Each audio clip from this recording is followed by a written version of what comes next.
Without commitment, you'll never start. But more importantly, without consistency, you'll never finish. It's not easy. If it was easy, there'd be no Kerry Washington. If it was easy, there'd be no Taraji Henson, P. Henson. If it were easy, there'd be no Octavia Spencer. But not only that, if it were easy, there'd be no Viola Davis.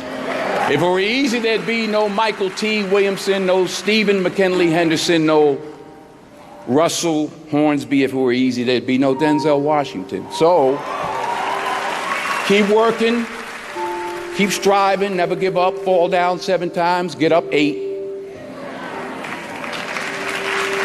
Ease is a greater threat to progress than hardship. Ease is a greater threat to progress than hardship. So, keep moving, keep growing, keep learning. See you at work. We tend to base our self-esteem on what other people think. And that's not really self-esteem. Self-esteem is supposed to be how we feel about ourselves. And I was just saying how dangerous it is to allow other people to determine how you're going to feel about you. And it's kind of like looking into a broken mirror. You're going to look in a broken mirror and then change your face to try to look good in this defiled, busted, broken mirror. And it just, other people's opinions is a really shitty way to determine how we feel about ourselves. You'll never see a U-Haul behind a hearse. I'll say it again. You'll never see a U-Haul behind a hearse. Now, I've been blessed to make hundreds of millions of dollars in my life. I can't take it with me, and neither can you. So it's not how much you have, it's what you do with what you have. And we all have different gifts. Some money, some love, some patience, some the ability to touch people, but we all have it. Use it, share it. That's what counts. Not what you're driving, not what you're flying in, not what kind of house you bought your mama. Dreams without goals are just dreams, and they ultimately fuel disappointment. Goals on the road to achievement cannot be achieved without discipline and consistency. I pray that you all put your shoes way under the bed that night so that you got to get on your knees in the morning.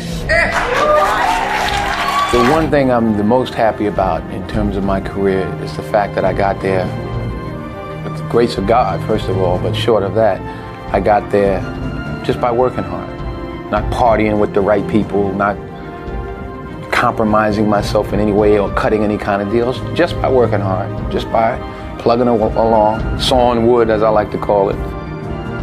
I'm a 20-year overnight sensation. I don't get life mixed up with making a living. I was there for all 4 of my children being born. When the first one was born, I recognized the difference between life and making a living. Their life, our family is life. Acting is making a living. What do you think the biggest difference between doing a play and doing, it's a cliched question, but I'd be interested to know your answer. I think a part of what Viola just said is that you get to dig deeper and you get another day. Right. And you get the energy. Mm-hmm. You do a movie and it's 200 people that are used to it and they don't care and everybody's doing their job and it comes in a theater somewhere and you're picking your nose at home somewhere, clipping your nails. There's no energy. Right.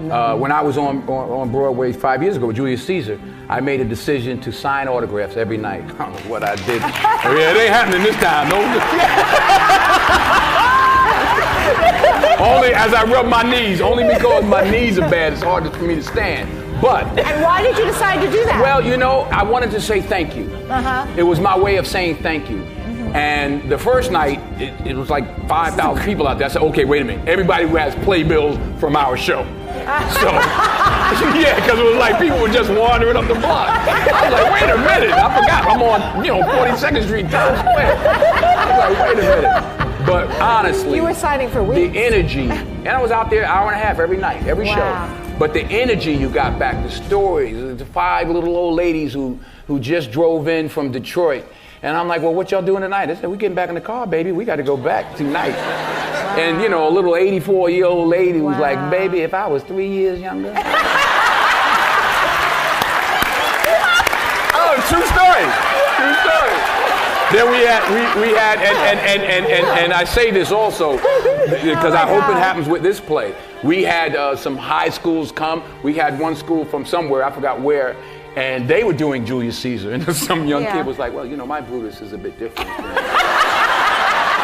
He's more the classic stoic. But it was great to engage and exchange with these young people. There was an energy. I got more from it than I gave to the people that I signed for. That's, you know, you don't get that.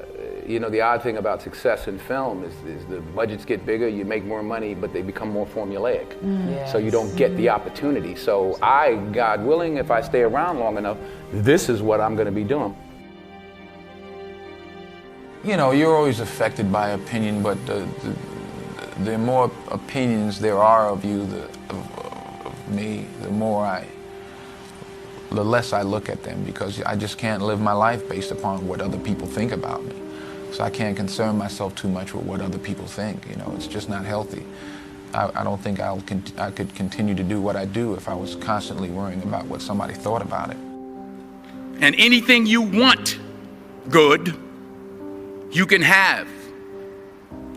So claim it. Work hard to get it. When you get it, reach back. Pull someone else up. Each one, teach one. Don't just aspire to make a living. Aspire to make a difference. You don't have to compromise yourself. You know, if there's something you don't feel good about, then don't do it. The most important choices I've made was to say no. And I've said no many a time to films that I just didn't, especially early on, I just didn't feel comfortable with. There was one script that was brought to me, I called it The They Couldn't Kill. Because they were like, he was accused of raping this white woman in the 40s, and they tried to hang him, but he didn't die. And they tried to electrocute him. And they were like, it's a comedy. I'm like, it ain't funny to me. So I actually called Sidney Poitier, who I was fortunate at that time to instill, to be able to call.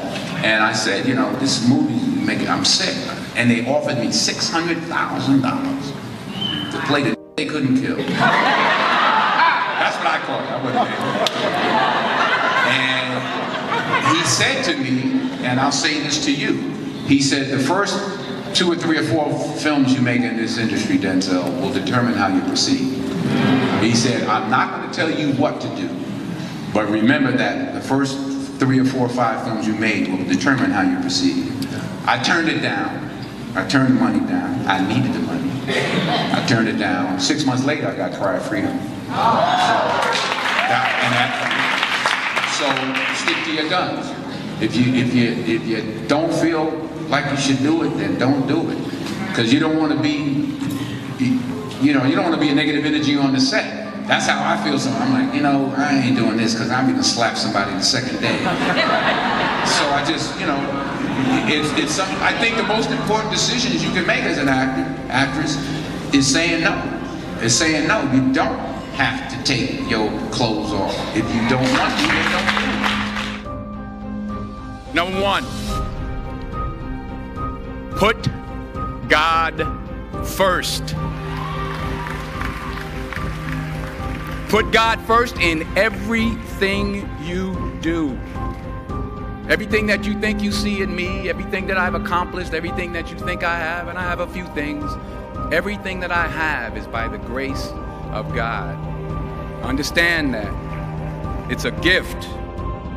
In everything you do, if you think you want to do what you think I've done, then do what I've done.